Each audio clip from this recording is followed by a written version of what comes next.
जगात जर सगळ्यात जटिल आणि न सुटलेले कोडे असेल तर ते आहे माणसाचे मन. त्यात एक अशी शक्ती आहे की जर तिच्यावर आपण नियंत्रण मिळवू शकलो तर आयुष्य सप्तरंगी होईल आणि जर ताब्याबाहेर गेले तर आयुष्याची राखरांगोळी होईल. आता या मनाचा थांग कोणी आणि कसा लावायचा? तुम्ही लगेच म्हणाल की हा थांग लावायचा माणसांनीच, तोही विज्ञानाच्या मदतीने. उत्तर अगदी अचूक आहे, यात काही शंका नाही.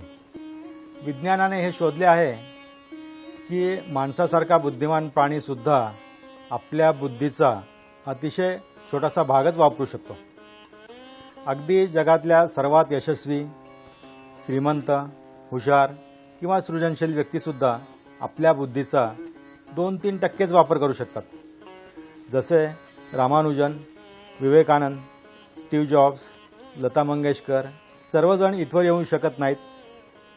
समजा ते त्यांच्या बुद्धीचा अजून वापर करू शकले, मन एकाग्र करू शकले, त्यांच्या आजूबाजूची शक्ती एकवटू शकले, तर जगातील प्रत्येकजण आपल्या आयुष्याची यशोगाथा लिहिण्यासाठी पात्र ठरेल.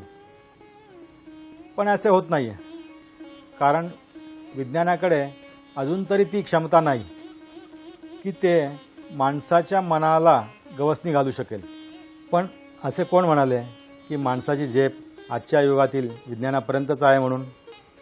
माणसाच्या मनाची व्याप्ती समजून घेणे, तिला केंद्रित करणे ही माणसाची गरज अगदी मनुष्य प्राण्याच्या उगमाइतकीच जुनी आहे. युगे गेली, पर्व लोटली आणि हा शोध चालूच राहिला.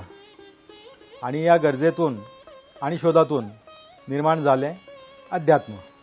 आधुनिक मानसिकतेच्या व्यक्तींना हे सर्व ऐकताना विचित्र वाटेल, पण काही गोष्टीतील तथ्य जाणून घ्यायला अनुभवासारखा शिक्षक नाही. अध्यात्मामध्ये क्षमता आहे मनाची ताकद एकवटून त्याच्याकडून विस्मयकारी कार्य करून घेण्याची. ही गुरुकिल्ली खरंच माझ्यासाठी काम करेल की नाही हे समजून घेण्यासाठी गुरूंकडे गेलो. उपासनेचा मार्ग हा नेहमीच रामबाण, हे त्यांचे शब्द ऐकून जीव सुखावला. तेव्हा ते पुढे म्हणाले, पण जर नेम चुकला तर रामबाणाची चूक नाही, ती चूक तुझ्या उपासनेची आहे. या एका वाक्यात अध्यात्माचे सूत्र दडलेले होते. त्यांच्याकडून उपासनेचे, ध्यानाचे योग्य तंत्र शिकून घेतले आणि लवकरच त्याची फळेही मिळाली. हा विषय बऱ्याच लोकांना गूढ, अगम्य असा भासेल आणि म्हणून त्याची फळेसुद्धा त्यांना मिळत नाहीत. ती मिळाली पाहिजे ही तीव्र इच्छा माझ्या मनात सुरू झाली आणि माझा अभ्यास सुरू झाला.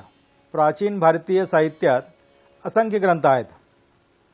वेद, उपनिषद आणि पुराण यानंतर सर्वाधिक ग्रंथ आहेत ते तत्त्वज्ञानावर, ज्यात सांगितलं आहे की जगावे कसे. त्यानंतर आयुर्वेद, जे सांगते की निरोगी राहावे कसे. मग वास्तुशास्त्र, ज्यातून हे समजते की दिशांना आणि पंचतत्वांना संतुलित ठेवून सुखसमृद्धी कशी प्राप्त करावी. त्यानंतर अध्यात्म, ध्यान, शास्त्रीय संगीत, नृत्य. एवढा मोठा खजिना आपल्या संस्कृतीमध्ये असताना इतर कुठे शोधायची गरजच नाही हे स्पष्ट होते.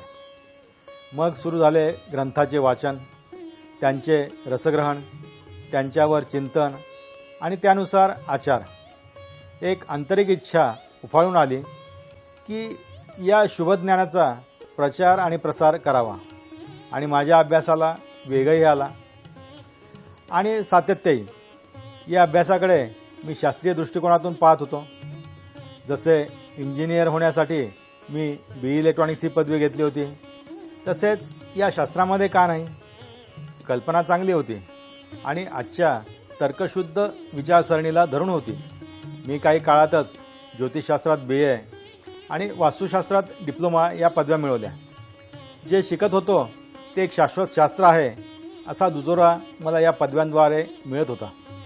ज्योतिषशास्त्र, वास्तुशास्त्र अशा विद्या अवगत करत माझा प्रवास चालू होता आणि सुखाचा तो सदरा मी केव्हा परिधान केला हे ध्यानातही आले नाही.